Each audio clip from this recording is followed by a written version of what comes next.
આપણે પદ્મપુરાણના 33મા દિવસની કથાને આગળ વધારીએ. વેદ તીર્થમાં સ્નાન કરવાથી મનુષ્યને સહસ્ત્ર ગૌદાનનું ફળ મળે છે. અહમ અને સુની આ બે તીર્થ અતિ દુર્લભ છે. તેમાં સ્નાન કરવાથી સૂર્યલોકની પ્રાપ્તિ થાય છે. મુગ્ધુમ તીર્થ ત્રણેય લોકમાં પ્રસિદ્ધ છે, જ્યાં રુદ્રપદમાં સ્નાન અને મહાત્મા શૂલપાણીનું પૂજન કરીને મનુષ્ય અશ્વમેઘ યજ્ઞનું ફળ પ્રાપ્ત કરે છે. કોટી તીર્થમાં સ્નાન કરવાથી 1000 ગૌદાનનું ફળ મળે છે. વામન તીર્થ પણ ત્રણેય લોકમાં પ્રસિદ્ધ છે. ત્યાં જઈ વિષ્ણુપદમાં સ્નાન અને ભગવાન વામનનું પૂજન કરવાથી તીર્થયાત્રી હૃદય પાપરહિત થઈને શુદ્ધ થઈ જાય છે. કલમપુર તીર્થમાં સ્નાન કરવાથી મનુષ્યનું કુળ પવિત્ર થઈ જાય છે. શાલિહોત્રનું એક તીર્થ છે, જે શાલી સૂર્ય નામથી જાણીતું છે. તેમાં વિધિપૂર્વક સ્નાન કરવાથી મનુષ્યને 1000 ગૌદાનનું ફળ મળે છે. હે રાજન, સરસ્વતી નદીમાં એક શ્રીકુંજ નામનું તીર્થ છે. ત્યાં સ્નાન કરીને મનુષ્ય અગ્નિષ્ટોમ યજ્ઞનું ફળ પ્રાપ્ત કરે છે. ત્યાર પછી બ્રહ્માજીના ઉત્તમ સ્થાનની યાત્રા કરવી જોઈએ. ત્યાં સ્નાન કરનાર ઇતર જાતિનો મનુષ્ય બ્રાહ્મણત્વ પ્રાપ્ત કરે છે અને બ્રાહ્મણ શુદ્ધચિત્ત થઈને પરમ ગતિને પ્રાપ્ત થાય છે. કપાલ મોચન તીર્થ સર્વ પાપોનો નાશ કરનારું છે. ત્યાં સ્નાન કરીને મનુષ્ય તમામ પાપોથી મુક્ત થઈ જાય છે. ત્યાંથી કાર્તિકેય પૃથુકુદ તીર્થમાં જવું જોઈએ, જે તીર્થ ત્રણેય લોકમાં વિખ્યાત છે. ત્યાં દેવતા અને પિતરોના પૂજનમાં તત્પર થઈને સ્નાન કરવું જોઈએ. સ્ત્રી હોય કે પુરુષ, તે માનવ બુદ્ધિથી પ્રેરિત થઈને જાણી સમજીને અથવા જાણ્યા વિના જે કંઈ અશુભ કર્મ કરે છે, તે બધા ત્યાં માત્ર સ્નાન કરવાથી નષ્ટ થઈ જાય છે. એટલું જ નહીં, તેને અશ્વમેઘ યજ્ઞનું ફળ તથા સ્વર્ગલોકની પ્રાપ્તિ થાય છે. કુરુક્ષેત્રને પરમ પવિત્ર કહે છે, તેનાથી પણ પવિત્ર છે. સરસ્વતી નદી તેનાથી પણ પવિત્ર છે. ત્યાંના તીર્થ અને તીર્થોથી પણ પાવન પૃથુદક તીર્થમાં સ્નાન જપ કરનાર મનુષ્યનો પુનર્જન્મ થતો નથી. રાજન શ્રી સનતકુમાર તથા મહાત્મા વ્યાસે આ તીર્થનો મહિમા ગાયો છે. વેદોમાં પણ આને નિશ્ચિત રૂપે મહત્વ આપવામાં આવ્યું છે. તેથી પૃથુકુર તીર્થમાં અવશ્ય જવું જોઈએ. પૃથુકુર તીર્થને વધીને બીજું કોઈ તીર્થ નથી. ખરેખર આ જ પવિત્ર અને પાવન છે. ત્યાં જ મધુપુર નામનું તીર્થ છે. ત્યાં સ્નાન કરવાથી 1000 ગાયોના દાનનું ફળ મળે છે. હે નરશ્રેષ્ઠ, ત્યાંથી સરસ્વતી અને અરુણાના સંગમમાં, કે જે વિશ્વવિખ્યાત તીર્થ છે, ત્યાં જવું જોઈએ. ત્યાં 3 રાત સુધી ઉપવાસ કરીને નિવાસ અને સ્નાન કરવાથી બ્રહ્મહત્યા પણ નષ્ટ થઈ જાય છે. આ ઉપરાંત તીર્થાર્થીને અગ્નિષ્ટોમ અને અત્રિ રાત્રનું યજ્ઞનું ફળ મળે છે અને તે પોતાની 7 પેઢીઓ સુધી ઉદ્ધાર કરી દે છે. એમાં બિલકુલ શંકા નથી. ત્યાંથી સહસ્ત્ર તથા સાહસ્ત્ર આ બંને તીર્થોમાં જવું જોઈએ. તે બંને તીર્થ પણ ત્યાં છે તથા બધા લોકમાં સુવિખ્યાત છે. તે બંનેમાં સ્નાન કરવાથી મનુષ્યને 1000 ગાયોના દાનનું ફળ મળે છે. ત્યાં જે દાન કે ઉપવાસ કરવામાં આવે છે, તે 1000 ગણું અધિક ફળ આપનારું હોય છે. ત્યાર પછી પરમ ઉત્તમ રેણુકા તીર્થમાં જવું જોઈએ અને ત્યાં દેવતાઓ તથા પિતૃઓના પૂજનમાં તત્પર થઈને સ્નાન કરવું જોઈએ. આ પ્રમાણે કરવાથી મનુષ્યનું હૃદય બધા પાપોથી શુદ્ધ થઈ જાય છે તથા તેને અગ્નિષ્ટોમ યજ્ઞનું ફળ મળે છે. જે કોઈ ક્રોધ અને ઇન્દ્રિયો પર સંયમ રાખીને વિમોચન તીર્થમાં સ્નાન કરે છે, તે દાન લેવારૂપી સઘળા પાપોથી મુક્ત થઈ જાય છે. ત્યાર પછી ઇન્દ્રિયોને જીતીને બ્રહ્મચર્યનું પાલન કરતા રહીને પંચવટ તીર્થમાં જઈને સ્નાન કરવાથી મનુષ્યને મહાન પુણ્ય મળે છે તથા તે સ્વર્ગલોકમાં પ્રતિષ્ઠિત થાય છે, જ્યાં સ્વયં યોગેશ્વર શિવજી બિરાજમાન છે. ત્યાં દેવેશ્વરનું પૂજન કરીને મનુષ્ય ત્યાંની યાત્રા કરવા માત્રથી સિદ્ધિને પ્રાપ્ત થાય છે. કુરુક્ષેત્રમાં ઇન્દ્રિય નિગ્રહ તથા બ્રહ્મચર્યનું પાલન કરીને સ્નાન કરવાથી મનુષ્યનું હૃદય નિષ્પાપ થઈ જાય છે અને તે રુદ્રલોકને પ્રાપ્ત થાય છે. ત્યાર પછી નિયમિત આહારનું ભોજન તથા શૌચાદિ નિયમોનું પાલન કરતા રહીને સ્વર્ગદ્વારની યાત્રા કરવી. આમ કરવાથી મનુષ્યને અગ્નિષ્ટોમ યજ્ઞનું ફળ મળે છે અને અંતે બ્રહ્મલોકને પ્રાપ્ત થાય છે. હે મહારાજ, નારાયણ તથા પદ્મનાભના ક્ષેત્રમાં જઈને તેમના દર્શન કરવાથી યાત્રાળુ પુરુષ સુંદર રૂપ ધારણ કરીને વિષ્ણુધામને પ્રાપ્ત થાય છે. સમસ્ત દેવતાઓના તીર્થોમાં સ્નાન કરવા માત્રથી મનુષ્ય સંપૂર્ણ દુઃખોથી મુક્ત થઈને શ્રી શિવજીની જેમ કાંતિમાન થાય છે. ત્યાર પછી તીર્થસેવી પુરુષે અસ્થિપુરમાં જવું અને તે પાવન તીર્થમાં પહોંચીને દેવતાઓ તથા પિતરોનું તર્પણ કરવું. આમ કરવાથી તેને અગ્નિષ્ટોમ યજ્ઞનું ફળ મળે છે. હે ભરત શ્રેષ્ઠ, ત્યાં ગંગાદદ નામનું કૂપ છે, જેમાં 3 કરોડ તીર્થોનો નિવાસ છે. હે રાજન, તેમાં સ્નાન કરવાથી મનુષ્ય બ્રહ્મલોકને પ્રાપ્ત થાય છે. આપગામાં સ્નાન અને મહેશ્વરનું પૂજન કરીને મનુષ્ય પરમ ગતિને પ્રાપ્ત થાય છે અને પોતાના કુળનો પણ ઉદ્ધાર કરી દે છે. ત્યાર પછી ત્રણેય લોકમાં પ્રસિદ્ધ એવા સ્થાણુવટ તીર્થમાં જવું જોઈએ. ત્યાં સ્નાન કરીને રાત્રિ નિવાસ કરવાથી મનુષ્ય રુદ્રલોકને પ્રાપ્ત થાય છે. જે નિયમપરાયણ સત્યવાદી પુરુષ એક રાત્ર નામના તીર્થમાં એક રાત્રિ નિવાસ કરે છે, તે બ્રહ્મલોકમાં પ્રતિષ્ઠિત થાય છે. હે રાજેન્દ્ર, ત્યાંથી તેણે ત્રિભુવન વિખ્યાત તીર્થમાં જવું જોઈએ, જ્યાં તેજોમય મહાત્મા આદિત્યનો આશ્રમ છે. જે મનુષ્ય તે તીર્થમાં સ્નાન કરીને ભગવાન સૂર્યનું પૂજન કરે છે, તે સૂર્યલોકમાં જાય છે અને પોતાના કુળનો ઉદ્ધાર કરી દે છે. હે યુધિષ્ઠિર, ત્યારબાદ સન્નિહિતા તીર્થની યાત્રા કરવી જોઈએ, જ્યાં બ્રહ્મા વગેરે દેવતાઓ તથા તપોધન પુણ્યવાન ઋષિઓ પ્રતિમાસ એકત્રિત થાય થાય છે. સૂર્યગ્રહણના સમયે સન્નિહિતમાં સ્નાન કરવાથી 100 અશ્વમેઘ યજ્ઞનું ફળ મળે છે. પૃથ્વી પર તથા આકાશમાં જેટલા પણ તીર્થ, જળાશય, કૂપ અને પુણ્ય મંદિર છે તે બધા દરેક મહિનાની અમાસના દિવસે અવશ્ય સન્નિહિતમાં એકત્રિત થાય છે. અમાવસ્યા તથા સૂર્યગ્રહણના સમયે ત્યાં માત્ર સ્નાન તથા શ્રાદ્ધ કરનાર મનુષ્યને 1000 અશ્વમેઘ યજ્ઞનું ફળ મળે છે. સ્ત્રી અથવા પુરુષના જે કંઈ પણ દુષ્કર્મ હોય છે તે બધા ત્યાં સ્નાન કરવા માત્રથી અવશ્ય નાશ પામે છે. આ તીર્થમાં સ્નાન કરનાર પુરુષ વિમાનમાં બેસીને બ્રહ્મલોકમાં જાય છે. પૃથ્વી પર નૈમિષારણ્ય પવિત્ર છે તથા ત્રણેય લોકમાં કુરુક્ષેત્રને વિશેષ મહત્વ આપવામાં આવ્યું છે.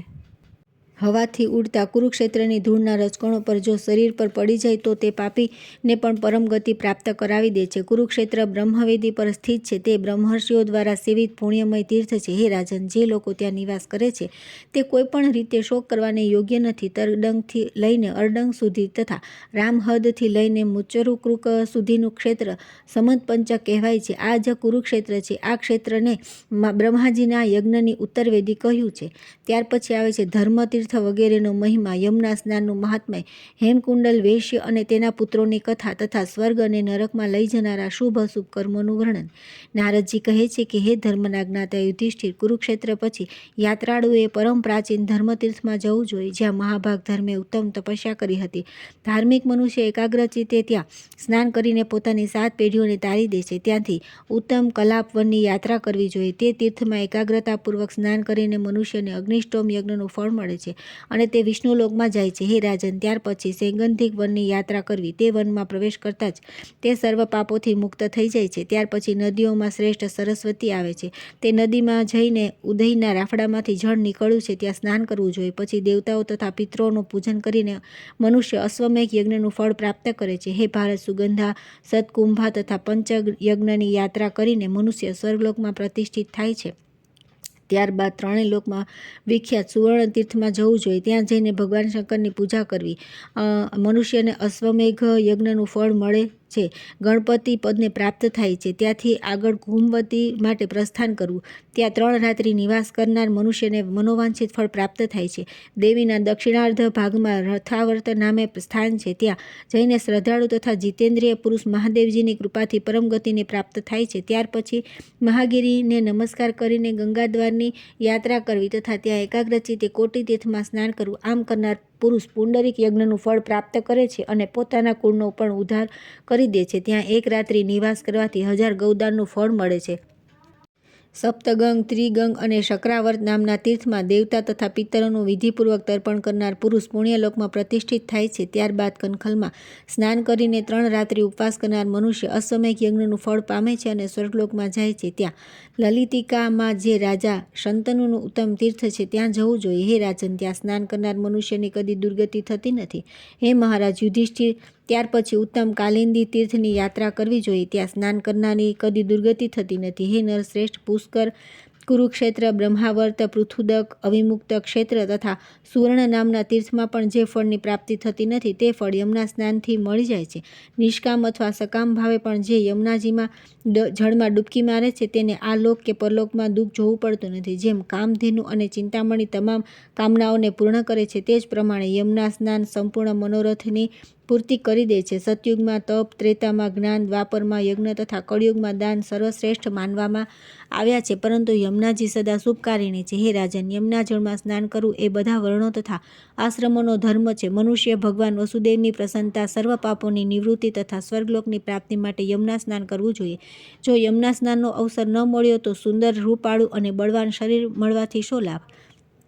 વિષ્ણુ ભક્તિ રહિત બ્રાહ્મણ, વિદ્વાન પુરુષો વિનાનું શ્રાદ્ધ, બ્રાહ્મણ ભક્તિ રહિત ક્ષત્રિય, દુરાચારી કુળ, દંભયુક્ત ધર્મ, ક્રોધપૂર્વક કરેલું તપ, દ્રઢતા રહિત જ્ઞાન, પ્રમાદપૂર્વક કરેલું શાસ્ત્રોનું અધ્યયન, પરપુરુષમાં આસક્ત નારી, મદયુક્ત બ્રહ્મચારી, રાખોડીમાં કરેલો હવન, કપટપૂર્વક ભક્તિ, ભરણ પોષણનું સાધન બનેલી કન્યા, પોતાના જ માટે બનાવેલી રસોઈ, શુદ્ર સંન્યાસીની યોગ સાધના, કૃપણનું ધન, અભ્યાસ રહિત વિદ્યા, વિરોધ ઉત્પન્ન કરનાર જ્ઞાન, જીવિકામાં સાધન બનેલા તીર્થ અને વ્રત, અસત્ય અને ચુગલીયુક્ત વાણી, 6 કાનોમાં પહોંચેલો ગુપ્ત મંત્ર, ચંચળ ચિત્તે કરેલા જપ, કુપાત્રને આપેલું દાન, નાસ્તિક મનુષ્ય તથા અશ્રદ્ધાપૂર્વક કરેલા સઘળા પરલૌકિક કર્મ આ બધા જે જ રીતે વ્યર્થ માનવામાં આવ્યા છે તે જ પ્રમાણે યમના સ્નાન અને વિના મનુષ્યનો જન્મ પણ વ્યર્થ જ છે.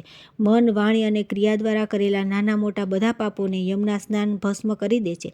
જેમ અગ્નિ લાકડાને બાળી નાખે છે, હે રાજન, જેમ ભગવાન વિષ્ણુની ભક્તિનો સર્વને અધિકાર છે તે જ પ્રમાણે યમુના દેવી સદા સર્વદા સર્વના પાપોનો નાશ કરનારી છે. યમુના સ્નાન જ સર્વથી શ્રેષ્ઠ મંત્ર, સર્વશ્રેષ્ઠ તપ અને સર્વથી મોટું પ્રાયશ્ચિત છે. જો મથુરાની યમુના પ્રાપ્ત થઈ જાય તો તે મોક્ષપ્રદ કરે છે.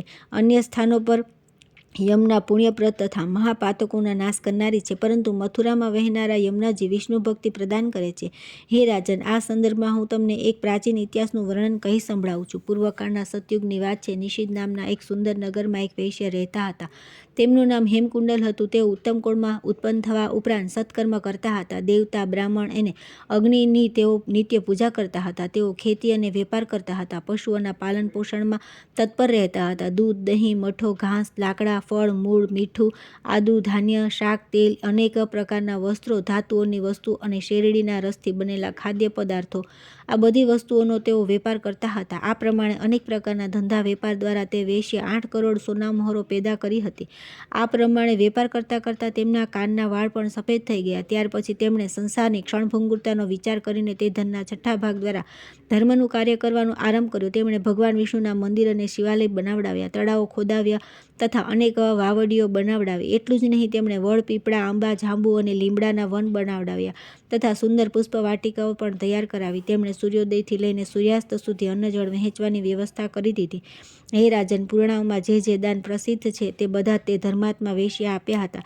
તેઓ હંમેશા દાન, દેવપૂજા તથા અતિથિ સત્કારમાં લાગેલા રહેતા હતા. આ પ્રમાણે ધર્મ કાર્યમાં લાગેલા તે વૈશ્યને 2 પુત્ર થયા. તેમના નામ હતા શ્રીકુંડલ અને વિકુંડલ. તે બંનેને ઘરની જવાબદારી સોંપીને હેમકુંડલ તપસ્યા કરવા માટે વનમાં ચાલ્યા ગયા. ત્યાં તેમણે સર્વશ્રેષ્ઠ દેવતા વરદાયક ભગવાન ગોવિંદની આરાધનામાં સંલગ્ન થઈને તપસ્યા દ્વારા પોતાના શરીરને ક્ષીણ કરી નાખ્યું તથા નિરંતર વાસુદેવમાં મન પરોવી રાખવાના કારણે તેઓ એ વૈષ્ણવ ધામને પ્રાપ્ત થયા, જ્યાં જઈને મનુષ્યને પસ્તાવો કરવો પડતો નથી. ત્યાર પછી તે વૈશ્યના બંને પુત્ર જ્યારે યુવાન થયા ત્યારે તેમને અતિ અભિમાન થયું. તેઓ ધનના અભિમાનથી ઉન્મત્ત થઈ ગયા. તેમનું આચરણ બગડી ગયું. તેઓ દુર્વ્યસનોમાં આસક્ત થઈ ધર્મકર્મ તરફ તેમની દ્રષ્ટિ જતી ન હતી. તેઓ માતા અને વડીલોની આજ્ઞા માનતા ન હતા. બંને દુરાત્મા અને કુમાર્ગે ભટકી ગયા હતા. તેઓ અધર્મમાં જ રત રહેતા હતા. તે બંને પરાઈ સ્ત્રીઓ સાથે વ્યભિચાર શરૂ કરી દીધો હતો. તેઓ નાચગાનમાં વ્યસ્ત રહીને સેંકડો વેશ્યાઓને સાથે રાખતા હતા.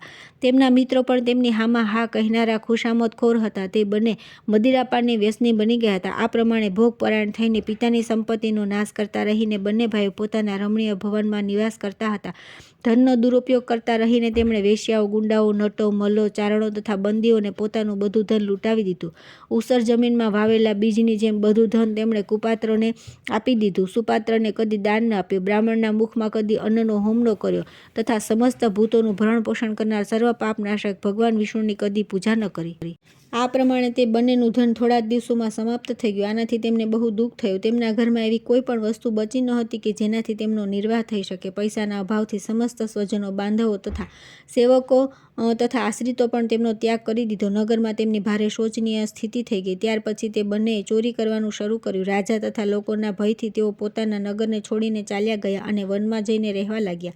આ પ્રમાણે પાપ કર્મોના આધારે તેમનું જીવન ચાલવા લાગ્યું. ત્યાર પછી તે બેમાંથી એક તે પહાડ પર ગયો અને બીજો વનમાં ગયો. હે રાજન, તે બંનેમાં જે મોટો હતો તેને સિંહે મારી નાખ્યો અને નાનાને સર્પે ડંખ માર્યો. આ બંને મહાપાપીઓનું મૃત્યુ એક જ દિવસે થયું. મૃત્યુ પછી યમદૂતો તેમને બાંધીને યમપુરીમાં લઈ ગયા. ત્યાં જઈને યમદૂતોએ યમરાજને કહ્યું કે ધર્મરાજ, તમારી આજ્ઞા પ્રમાણે આ બંનેને લઈ આવ્યા છીએ. હવે તમે પ્રસન્ન થઈને આ પોતાના કિંકરોને આજ્ઞા કરો કે અમે હવે કયું કાર્ય કરીએ. ત્યારે યમરાજાએ દૂતોને કહ્યું કે વીરો, એકનો તો અસહ્ય પીડાદાયક નરકમાં નાખી દો અને બીજાને સ્વર્ગમાં મોકલી દો. યમરાજાની આજ્ઞા સાંભળીને શીઘ્રતાપૂર્વક કાર્ય કરનારા દૂતોએ વેશ્યને માટે પુત્રને ભયંકર રૌરવ નરકમાં નાખી દીધો. ત્યારબાદ એક દૂતે બીજા પુત્રને મધુર વાણીમાં કહ્યું કે વિકુંડલ, તમે મારી સાથે આવો. હું તમને સ્વર્ગમાં સ્થાન આપું છું. તમે ત્યાં પોતાના પુણ્યકર્મો દ્વારા અર્જિત દિવ્ય ભોગો ભોગવો. આ સાંભળી વિકુંડલને બહુ હર્ષ થયો. રસ્તામાં બહુ જ આશ્ચર્ય થતાં તેમણે દૂતને પૂછ્યું કે દૂત શ્રેષ્ઠ, હું તમને મારા મનની એક શંકા વિશે પૂછું છું. અમે બંને ભાઈ એક જ કુળમાં જન્મ્યા અને કર્મ પણ એક જેવા જ કર્યા તથા અપમૃત્યુ પણ અમારું એક સરખું જ થયું. પછી કયા કારણે મારા મોટા ભાઈને નરકમાં નાખવામાં આવ્યો અને મને સ્વર્ગની પ્રાપ્તિ થઈ? તમે મારા સંશયનું નિવારણ કરવાની કૃપા કરો. બાલ્યાવસ્થાથી જ મારું મન પાપપરાયણ હતું, પુણ્યકર્મમાં કદી સંલગ્ન ન થયું. જો તમે મારા કોઈ પુણ્યને જાણતા હોય તો કૃપા કરીને મને કહો. દેવદૂતે કહ્યું કે હે વૈશ્યવર, સાંભળો. હરિમિત્રના પુત્ર સ્વમિત્ર નામના બ્રાહ્મણ વનમાં રહેતા હતા. તેઓ વેદોના પરગામી વિદ્વાન હતા. યમુનાના દક્ષિણ કિનારે તેમનો પવિત્ર આશ્રમ હતો. તે વનમાં રહેતા તે બ્રાહ્મણ દેવતા સાથે તમારી મિત્રતા થઈ ગઈ હતી. તેમના સંગથી તમે યમુનાજીમાં 2 વાર માઘ સ્નાન કરેલું. એક માઘ સ્નાનના પુણ્ય પ્રભાવથી તમે બધા પાપોથી મુક્ત થઈ ગયા અને બીજા માઘ સ્નાનથી તમને સ્વર્ગની પ્રાપ્તિ થઈ છે. તમારો ભાઈ નરકની બહુ ભારે યાતના ભોગવે છે. અસ્થિપત્ર વનના પાંદડાથી તેના બધા અંગો છેદાઈ જશે. મૃદગરોની મારથી તેના બેહોલ થઈ જશે. શિલાઓ ભેખડો પર પટકી તેને ચૂરે ચૂરા કરી નાખવામાં આવશે તથા તેને પ્રજ્વલિત અગ્નિમાં શેકવામાં આવશે. દૂતની આ વાત સાંભળીને વિકુંડલને ભાઈની નરક યાતનાથી ભારે દુઃખ થયું. તેણે સંપૂર્ણ શરીરના રૂવાટા ઊભા થઈ ગયા. તે દીન અને નમ્ર ભાવે બોલ્યો કે સાધુ સત્પુરુષો સાથે 7 ડગલા ચાલવાથી મિત્રતા થઈ જાય છે તથા તે ઉત્તમ ફળ આપનારી હોય છે. તેથી તમે મિત્રભાવનો વિચાર કરીને મારા પર ઉપકાર કરો. હું તમારી પાસેથી ઉપદેશ સાંભળવા ઈચ્છું છું. મારા માનવા મુજબ તમે સર્વજ્ઞ છો, તેથી કૃપા કરી મને જણાવો કે મનુષ્યો કયા કર્મના અનુષ્ઠાનથી યમલોકમાં જતા નથી, કયા કર્મ કરવાથી તેઓ નરકમાં જાય છે. દેવદૂતે કહ્યું કે જે મન, વાણી અને ક્રિયા દ્વારા ક્યારેય કોઈ પણ સ્થિતિમાં બીજાને પીડા આપતા નથી તેઓ યમપુરીમાં જતા નથી. અહિંસા પરમ ધર્મ છે. અહિંસા શ્રેષ્ઠ તપ છે તથા અહિંસાને જ મુનિઓ શ્રેષ્ઠ દાન કહ્યું છે. જે મનુષ્ય દયાળુ છે તેઓ મચ્છર, સાપ, માંકડ તથા ધનુષ્ય સર્વને પોતાના આત્મ સ્વરૂપ જુએ છે. જેઓ પોતાની આજીવિકા માટે જળચર અને થલચર જીવોની હત્યા કરે છે તેઓ કાલસૂત્ર નામના નરકમાં પડીને દુર્ગતિ ભોગવે છે. ત્યાં તેમને ખાવામાં કૂતરાનું માંસ તથા પરુ અને લોહી પીવું પડે છે. તેઓ ચરબીના કીચડમાં ડૂબીને અધોમુખી કીડીઓના ડંખથી યાતના ભોગવે છે. અંધારામાં પડીને તેઓ એકબીજાને ખાય છે અને એકબીજા પર પ્રહાર કરે છે. આવી અવસ્થામાં તેઓ 1 કલ્પ સુધી ત્યાં નિવાસ કરે છે. નરકમાંથી નીકળ્યા પછી તેમને લાંબા સમય સુધી સ્થાવર યોનિમાં રહેવું પડે છે. ત્યારબાદ તેઓ ક્રૂર પ્રાણી સેંકડો વાર તિર્ય યોનિમાં જન્મ લે છે અને અંતમાં મનુષ્ય યોનિમાં જન્મથી અંધ, કાળા, ડૂબળા, કુબડા, અપંગ, દરિદ્ર તથા અંગહીન થઈને જન્મે છે. તેથી જ બંને લોકમાં સુખ પ્રાપ્ત કરવા ઈચ્છે છે તે ધર્મજ્ઞ પુરુષે આ લોક અને પરલોકમાં મન, વાણી અને ક્રિયા દ્વારા કોઈ પણ જીવની હિંસા કરવી ન જોઈએ. પ્રાણીઓની હિંસા કરનાર લોકો બંને લોકમાં ક્યાંય સુખ પામતા નથી. જે કોઈ પણ જીવની હિંસા કરતા નથી તેમને ક્યાંય પણ ભય હોતો નથી. જેમ નદીઓ સમુદ્રમાં મળે છે તે જ પ્રમાણે બધા ધર્મો અહિંસામાં લય પામે છે. આ નિશ્ચિત વાત છે. હે વૈશ્ય વિપ્ર, જેમણે આ લોકમાં સંપૂર્ણ પ્રાણીઓને અભયદાન આપી દીધું છે તેણે સંપૂર્ણ તીર્થોમાં સ્નાન કર્યું છે તથા તે સંપૂર્ણ યજ્ઞોની દીક્ષા લઈ ચૂક્યા છે. વર્ણાશ્રમ ધર્મમાં સ્થિત થઈને શાસ્ત્રોક્ત આજ્ઞાનું પાલન કરવાવાળા સમસ્ત જીતેન્દ્રિય મનુષ્ય સનાતન બ્રહ્મલોકને પ્રાપ્ત થાય છે. જે ઇષ્ટ અને પૂર્તમાં લાગ્યા રહે છે, પંચયજ્ઞોનું અનુષ્ઠાન કર્યા કરે છે, જેમનું મન સદા દયાથી ભરપૂર રહે છે, જે વિષયોથી નિવૃત્ત, સામર્થ્યશાળી, વેદવાળી તથા સદા અગ્નિહોત્ર પરાયણ છે, તે બ્રાહ્મણ સર્વગામી થાય છે. શત્રુઓથી ઘેરાયેલા હોવા છતાં પણ જેમના મુખ પર કદી દીનતાનો ભાવ આવતો નથી, જે શૂરવીર છે, જેમનું મૃત્યુ યુદ્ધમાં જ થાય છે, જે અનાથ સ્ત્રીઓ, બ્રાહ્મણો તથા શરણાગતોની રક્ષા માટે પોતાના પ્રાણોનું બલિદાન આપી દે છે તથા જે પંગુ, અંધ, બાળ, વૃદ્ધ, અનાથ, રોગી તથા દરિદ્રનું સદા પાલન પોષણ કરે છે તે સદા સ્વર્ગમાં રહીને આનંદ ભોગવે છે. જેઓ કીચડમાં ફસાયેલી ગાય તથા રોગથી પીડાતા બ્રાહ્મણને જોઈને તેમનો ઉદ્ધાર કરે છે, જેઓ ગાયોને ઘાસ નીરે છે, ગાયોની સેવા શુશ્રૂષામાં રહે છે તથા ગાયોની પીઠ પર કદી બેસતા નથી, તે સ્વર્ગલોકમાં જાય છે. જે બ્રાહ્મણ દરરોજ અગ્નિપૂજા, દેવપૂજા, ગુરુપૂજા અને દ્વિપૂજામાં તત્પર રહે છે તે સ્વર્ગલોકમાં જાય છે. વાવ, કૂવો અને પરબો બનાવવા વગેરે પુણ્યોનો કદી અંત થતો નથી. જેમ કે જળચર અને થલચર જીવ સદા પોતાની ઈચ્છાનુસાર જળ પીએ છે, દેવતાઓ પણ વાવ વગેરે બનાવનારને દાનપરાયણ કહે છે. હે વૈશ્યવર પ્રાણી, જેમ જેમ વાવ વગેરેનું જળ પીએ છે તેમ તેમ ધર્મની વૃદ્ધિ થવાથી તેને બનાવનાર મનુષ્યને માટે સ્વર્ગનો નિવાસ અક્ષય થઈ જાય છે. જળ પ્રાણીઓનું જીવન છે. જળના આધારે જ પ્રાણ ટકેલા છે. પાપી મનુષ્ય પણ દરરોજ સ્નાન કરવાથી પવિત્ર થઈ જાય છે. પ્રાતઃકાળનું સ્નાન અંદર અને બહારના મળને પણ ધોઈ નાખે છે. પ્રાતઃ સ્નાનથી નિષ્પાપ થઈને મનુષ્ય કદી નરકમાં પડતો નથી. જે સ્નાન કર્યા વિના ભોજન કરે છે તે સદા પશુતુલ્ય છે. જે મનુષ્ય સ્નાન કરતો નથી તેનાથી દેવતાઓ અને પિતરો વિમુખ થઈ જાય છે, તેને અપવિત્ર માનવામાં આવે છે, તે નરક ભોગવ્યા બાદ કીટ યોનિને પ્રાપ્ત થાય છે. જે લોકો પર્વના દિવસે નદીમાં સ્નાન કરે છે તેઓ ન તો નરકમાં પડે છે કે ન કોઈ નીચ યોનિમાં જન્મ લે છે. તેમને અશુભ સ્વપ્ન અને વ્યર્થ ચિંતાઓ સતાવતી નથી. હે વિકુંડલ, જે પૃથ્વી, સોનું અને ગાયનું 16 વાર દાન કરે છે તે સ્વર્ગલોકમાં જઈને ફરી ત્યાંથી પાછો આવતો નથી. વિદ્વાન પુરુષ પુણ્યતિથિઓમાં વ્યતિપાત યોગમાં તથા સંક્રાંતિના સમયે સ્નાન કરીને જો થોડું પણ દાન કરે તો કદી દુર્ગતિમાં પડતો નથી. જે મનુષ્ય સત્યવાદી, સદા મૌન રહેનાર, પ્રિય બોલનાર, ક્રોધ રહિત, સદાચારી, વધારે બકવાદ ન કરનાર, બીજાના દોષને ન જોનાર, સદા સર્વ પ્રાણીઓ પર દયા કરનાર, બીજાની ગુપ્ત વાતને જાહેર ન કરનાર તથા બીજાના ગુણોની પ્રશંસા કરનાર છે. જે બીજાના ધનને તૃણ સમાન સમજીને મનથી પણ તેનો પર આસક્તિ ન રાખનાર, તેને નરકની યાતના ભોગવવી પડતી નથી. જે બીજા પર કલંક લગાડનાર, પાંખડી, મહાપાપી અને કઠોર વાણી બોલનાર છે, તેને પ્રલયકાળ સુધી નરકની યાતનાઓ ભોગવવી પડે છે. કૃતજ્ઞ વ્યક્તિનો તીર્થ સેવન તથા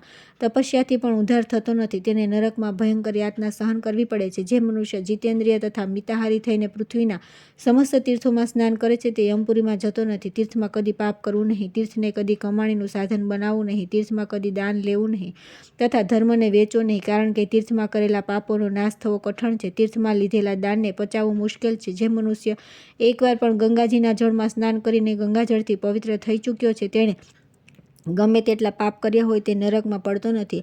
અમારા સાંભળવામાં આવ્યું છે કે વ્રત, દાન, તપ, યજ્ઞ તથા પવિત્રતા અન્ય સાધન ગંગાજીના એક બુંદથી અભિષિક્ત થયેલા પુરુષની બરાબરી કરી શકતા નથી. જે ધર્મદ્રવ છે, જળનું આદિ કારણ છે, ભગવાન વિષ્ણુના ચરણોમાંથી પ્રગટ થયું છે તથા જેને ભગવાન શંકરે પોતાના મસ્તક પર ધારણ કરી રાખ્યું છે, તેવું ગંગાજીનું પવિત્ર જળ પ્રકૃતિથી પર નિર્ગુણ બ્રહ્મ જ છે, એમાં જરાય શંકા નથી. તેથી બ્રહ્માંડની અંદર એવી બીજી કોઈ વસ્તુ છે જે ગંગાજીના જળની બરાબરી કરી શકે? જો 100 યોજન દૂરથી પણ ગંગા ગંગા કહે છે, તે મનુષ્ય નરકમાં પડતો નથી, પછી ગંગાજીની બરાબરી કોણ કરી શકે? નરક આપનારા પાપકર્મ બીજા કોઈ ઉપાયથી તત્કાળ ભસ્મ થતા નથી. તેથી મનુષ્ય પ્રયત્નપૂર્વક ગંગાજીના જળમાં સ્નાન કરવું જોઈએ. જે બ્રાહ્મણ દાન લેવામાં સમર્થ હોવા છતાં પણ દાન લેતો નથી, તે આકાશમાં તારા બનીને ચિરકાળ સુધી પ્રકાશિત થતો રહે છે. જે મનુષ્ય કીચડમાં ફસાયેલી ગાયનો ઉદ્ધાર કરે છે, રોગીઓની રક્ષા કરે છે તથા ગૌશાળામાં જેમનું મૃત્યુ થાય છે તેવા લોકોને માટે જ આકાશમાં સ્થિતિ તારામય લોક છે. સદા પ્રાણાયામ કરનાર દ્વિજ યમલોકના દર્શન કરતો નથી. તે પાપી હોય તો પણ પ્રાણાયામથી તેનો પાપ નષ્ટ થઈ જાય છે. હે વૈશ્યવર, જો દરરોજ 16 પ્રાણાયામ કરવામાં આવે તો કર્મ સાક્ષાત બ્રહ્મઘાતીને પણ પવિત્ર કરી દે છે. જે તપોનું અનુષ્ઠાન કરવામાં આવે છે, જે વ્રત અને નિયમ કહેવામાં આવ્યા છે તે તથા 1000 ગાયનું દાન, આ બધા એકસાથે કરવામાં આવે તો પણ એકમાત્ર પ્રાણાયામ જ તેમની બરાબરી કરી શકે છે. જે મનુષ્ય 100 થી અધિક વર્ષો સુધી દર મહિને દર્ભના અગ્રભાગ વડે એક બૂંદ જળ પીને રહે છે, તેની કઠોર તપસ્યા બરાબર માત્ર પ્રાણાયામ જ છે. પ્રાણાયામના બળથી મનુષ્ય પોતાના સર્વ પાતકોને ક્ષણવારમાં ભસ્મ કરી દે છે. જે શ્રેષ્ઠ પુરુષ પરાઈ સ્ત્રીને માતા સમાન માને છે, તે કદી યમપુરીમાં જતો નથી. જે પુરુષ મનથી પણ પરાઈ સ્ત્રીનું સેવન કરતો નથી, તેણે આલોક અને પરલોકની સાથે સંપૂર્ણ પૃથ્વીને ધારણ કરી રાખી છે. તેથી પરસ્ત્રી સંગનો પરિત્યાગ કરવો જોઈએ. પરાઈ સ્ત્રી 21 પેઢીને નરકમાં લઈ જાય છે. જે મનુષ્ય ક્રોધનું કારણ ઉપસ્થિત થવા છતાં પણ કદી ક્રોધને વશ થતો નથી, તેવો અક્રોધી પુરુષને આ પૃથ્વી પર સ્વર્ગનો વિજેતા સમજવો જોઈએ. જે પુત્ર માતા પિતાની દેવતા સમાન ઉપાસના કરે છે, તે કદી યમરાજના ઘરે જતો નથી. સ્ત્રીઓને પોતાના શીલ સદાચારનું રક્ષણ કરવાથી આ લોકમાં ધન્ય માનવામાં આવે છે. શીલ ભંગ થવાથી સ્ત્રીઓને અત્યંત ભયંકર યમલોકની પ્રાપ્તિ થાય છે. તેથી સ્ત્રીઓએ દુષ્ટોના સંગનો પરિત્યાગ કરીને સદા પોતાના શીલની રક્ષા કરવી જોઈએ. હે વૈશ્યવર, શીલ દ્વારા સ્ત્રીઓને ઉત્તમ સ્વર્ગની પ્રાપ્તિ થાય છે, તેમાં સહેજ પણ શંકા નથી. જેઓ શાસ્ત્રનો વિચાર કરે છે, વેદોના અભ્યાસમાં વ્યસ્ત રહે છે, પુરાણ સંહિતાનો પાઠ કરીને બીજાને સંભળાવે છે, સ્મૃતિઓની વ્યાખ્યા તથા ધર્મનો ઉપદેશ કરે છે તથા વેદાંતમાં જેમની નિષ્ઠા છે, તેમણે આ પૃથ્વીને ધારણ કરી રાખી છે. ઉપરોક્ત વિષયોના અભ્યાસના મહિમાથી તે બધાના પાપ નષ્ટ થઈ જાય છે તથા તે બ્રહ્મલોકમાં જાય છે, જ્યાં મોહનું નામ પણ નથી. જે અજાણ્યા મનુષ્યને વેદનું જ્ઞાન આપે છે, તેની વેદો પણ પ્રશંસા કરે છે, કેમ કે તે ભવબંધનને નષ્ટ કરનાર છે. વૈષ્ણવ પુરુષ યમલોકમાં તથા ત્યાંના ભયંકર પ્રાણીઓના દર્શન કરતો નથી. આ વાત મેં તદ્દન સત્ય કહી. યમુનાના ભાઈ મહારાજ અમને હંમેશા કહ્યા કરે છે કે તમે લોકો વૈષ્ણવને છોડી દેજો, એ લોકો મારા અધિકારમાં નથી. જે પ્રાણી પ્રસંગવશ એકવાર પણ ભગવાન કેશવનું સ્મરણ કરી લે છે, તેમના સઘળા પાપ નષ્ટ થઈ જાય છે તથા તેઓ વિષ્ણુના પરમ પદને પ્રાપ્ત થાય છે. દુરાચારી, પાપી અથવા સદાચારી ગમે તેવો કેમ ન હોય, જે મનુષ્ય ભગવાન વિષ્ણુની ભક્તિ કરે છે, તેને સદા તમે દૂરથી ત્યાગી દેજો. જેના ઘરમાં વૈષ્ણવ ભોજન કરતો હોય, જેમને વૈષ્ણવનો સંગ મળ્યો હોય, તે પણ તમારા માટે ત્યાગી દેવા યોગ્ય છે, કારણ કે વૈષ્ણવના સંગથી તેમના પાપ નષ્ટ થઈ ગયા છે. પાપી મનુષ્ય માટે નરક સમુદ્રથી પાર ઉતરવા માટે ભગવાન વિષ્ણુની ભક્તિ સિવાય બીજો કોઈ ઉપાય નથી. વૈષ્ણવ પુરુષ 4 વર્ણોથી બહારનો હોય તો પણ તે 3 લોકને પવિત્ર કરી દે છે. મનુષ્યના પાપ દૂર કરવા માટે ભગવાનના ગુણ, કર્મ અને નામોનું સંકીર્તન કરવું, એવા મોટા પ્રયાસની જરૂર નથી, કેમ કે અજામિલ જેવો પાપી પણ મૃત્યુના સમયે નારાયણ નામથી પોતાના પુત્રને પોકારીને પણ મુક્ત થઈ ગયો. જે સમયે મનુષ્ય પ્રસન્નતાપૂર્વક ભગવાન શ્રીહરિની પૂજા કરે છે તે જ સમયે તેના માતૃકુળ અને પિતૃકુળ બંને કુળના પિતૃઓને જેઓ ચિરકાળથી નરકમાં પડેલા હોય તે તત્કાળ સ્વર્ગમાં ચાલ્યા જાય છે. વિષ્ણુ ભક્તોના સેવક તથા વિષ્ણુના ઘરનું ભોજન જમે છે તેઓ શાંત ભાવે દેવતાઓની ગતિને પ્રાપ્ત થાય છે. તેથી વિદ્વાન પુરુષે સમસ્ત પાપોની શુદ્ધિ માટે પ્રાર્થના અને યત્નપૂર્વક વૈષ્ણવનું અન્ન પ્રાપ્ત કરવું, અન્નના અભાવે તથા તેમનું જળ માગીને પીવું જોઈએ. ગોવિંદના નામના મંત્રનો જપ કરતા મૃત્યુ થઈ જાય તો તે મૃત્યુ પામનાર મનુષ્ય ન તો યમરાજને જુએ છે કે ન તો અમે લોકો પણ તેની સામે દ્રષ્ટિ કરીએ છીએ. અંગ, મુદ્રા, ધ્યાન, ઋષિ, છંદ અને દેવતા સહિત દ્વાદક્ષર મંત્રની દીક્ષા લઈને તેના વિધિવત જપ કરવા જોઈએ. જે શ્રેષ્ઠ મનુષ્ય ઓમ નમો નારાયણ આ અષ્ટાક્ષર મંત્રનો જપ કરે છે તેમના દર્શન કરીને બ્રાહ્મણઘાતી પણ શુદ્ધ થઈ જાય છે તથા તેઓ સ્વયં પણ ભગવાનની વિષ્ણુની જેમ તેજસ્વી થઈ જાય છે. જે મનુષ્ય હૃદય, સૂર્ય, જળ પ્રતિમા અથવા વેદીમાં ભગવાન વિષ્ણુની પૂજા કરે છે તેઓ વૈષ્ણવધામને પ્રાપ્ત થાય છે. અથવા મુમુક્ષ પુરુષોએ શાલિગ્રામ શિલાના ચક્રમાં સર્વદા વાસુદેવ ભગવાનનું પૂજન કરવું જોઈએ. તે શ્રી વિષ્ણુનું અધિષ્ઠાન છે તથા સર્વ પ્રકારના પાપોનો નાશ કરનાર, પુણ્યદાયક તથા બધાને મુક્તિ આપનાર છે. જે લોકો શાલિગ્રામ શિલાથી ઉત્પન્ન થયેલા ચક્રમાં શ્રીહરિનું પૂજન કરે છે તેઓ જાણે દરરોજ 1000 રાજસૂય યજ્ઞનું અનુષ્ઠાન કરે છે. જે શાંત બ્રહ્મ સ્વરૂપ અચ્યુતને ઉપનિષદના નમસ્કાર કરે છે તેમનો અનુગ્રહ શાલિગ્રામ શિલાની પૂજા કરવાથી પ્રાપ્ત થાય છે. જેમ કાષ્ઠમાં રહેલો અગ્નિ તેના અગ્રભાગમાં પ્રકાશિત થાય છે તે જ પ્રમાણે સર્વત્ર વ્યાપક ભગવાન વિષ્ણુ શાલિગ્રામ શિલામાં પ્રકાશિત થાય છે. જેણે શાલિગ્રામ શિલાથી ઉત્પન્ન ચક્રમાં શ્રીહરિનું પૂજન કરી લીધું તેણે સમુદ્રો સહિત સંપૂર્ણ પૃથ્વી દાનમાં આપી દીધી. જે નરાધમ આ લોકમાં કામ, ક્રોધ અને લોભથી ગ્રસ્ત છે તે પણ શાલિગ્રામ શિલાને પૂજનથી શ્રીહરિના લોકને પ્રાપ્ત થાય છે.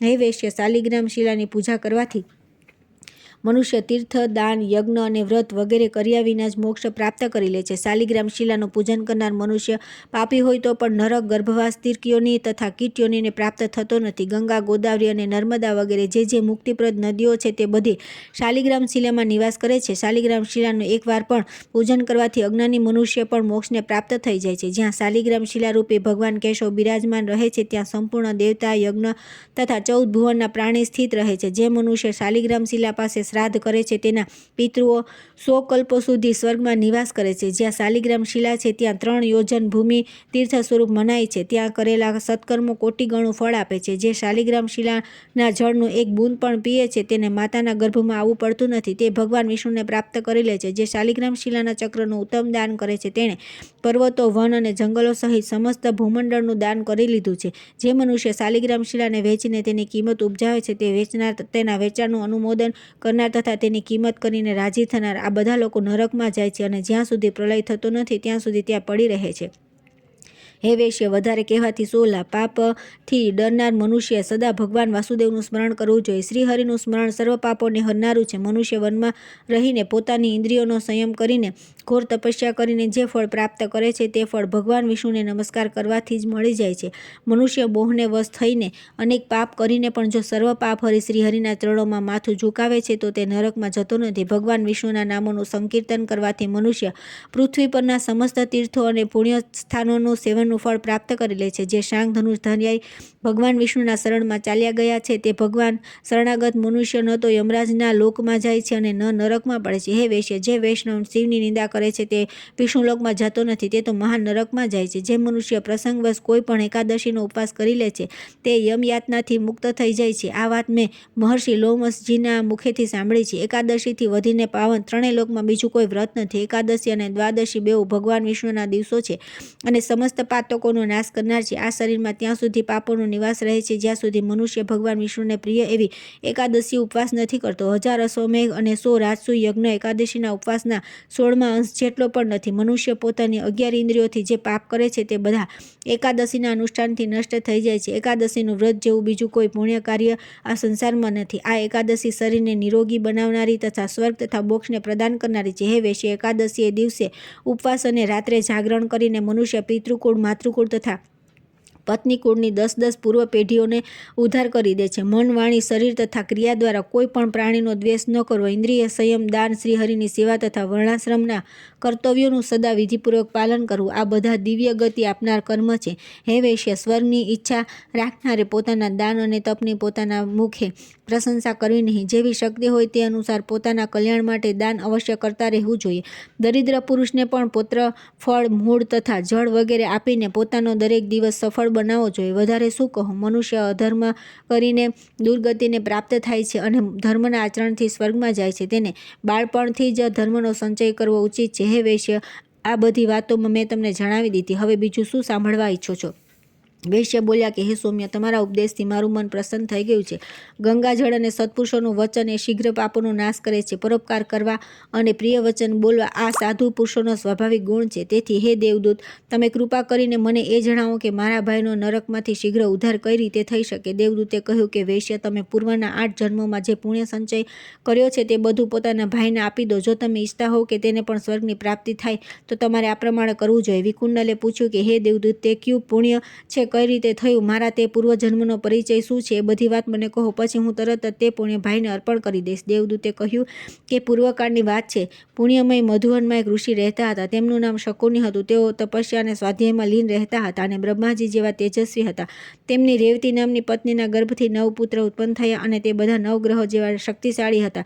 તેમનામાંથી ધ્રુવશાલી, બુધ, તાર અને જ્યોતિષમાન આ 5 પુત્રો અગ્નિહોત્રી થયા. તેમનું મન ગૃહસ્થ ધર્મ અનુષ્ઠાનમાં લાગેલું હતું. બાકીના 4 કુમાર જે નિમાહ, જીતકામ, ધ્યાનકાષ્ટ અને ગુપાધિકના નામે પ્રખ્યાત હતા તે ચારે સંસારથી વિરક્ત થઈ ગયા. આગળની કથા આવતીકાલે.